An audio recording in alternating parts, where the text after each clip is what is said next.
नैबे समाव लोगोफोर आंनि गोसो गोरबोनिफ्राय अननाय आरो सिबिनायखौ बावहरग्रोबाय लोगोसे गिबि गिबियावनो वेलकाम टू बेक माय इउटुब चेनेल दावगा हारिमु आफाद ब्लग भिडिअ तो नोंथांमोननि थाखाय आं मोनसे गोनांथार मेसेज होनो नागिरदों जायफ्रा आंनि साबस्क्राइबार बिथांमोना जाहाथे दासिमबो आंनि दावगा हारिमु आफाद ब्लग भिडिअखौ साबस्क्राइब खालामाखैबा गोख्रै खालामना लादो मानो होनब्ला बिनिफ्राय आरो मोजांसिन भिडिअ लाबोनो आङो थांगासिनो दङ तो दिनैनि दिनाव मा दावगानाय एबा कम्पिटिशननि जुग नङा होमबा तो लोगोफोर बारा गोबाव रायलायबाय थाला आं नोंथांमोननो दिनै मोनसे गोदान आपडेट लाना फैदों जाय बुस्थुआ माने नोंथांमोना मिथियोब्ला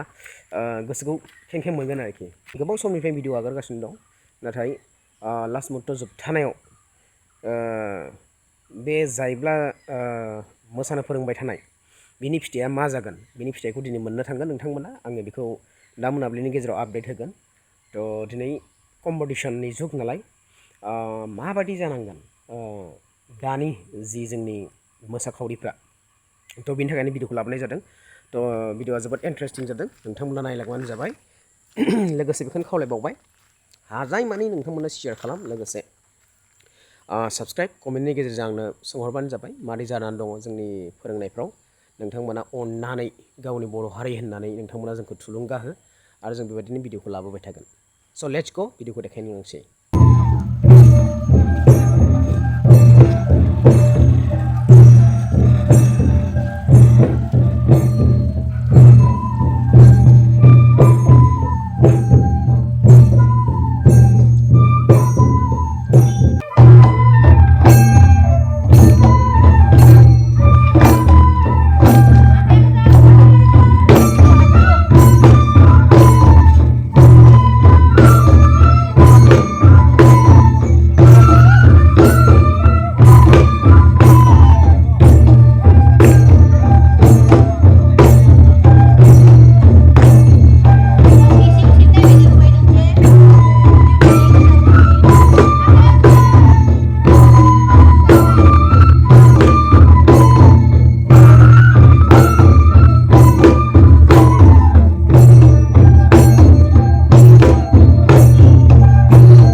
भिडिअआ बेखिनियानोमोन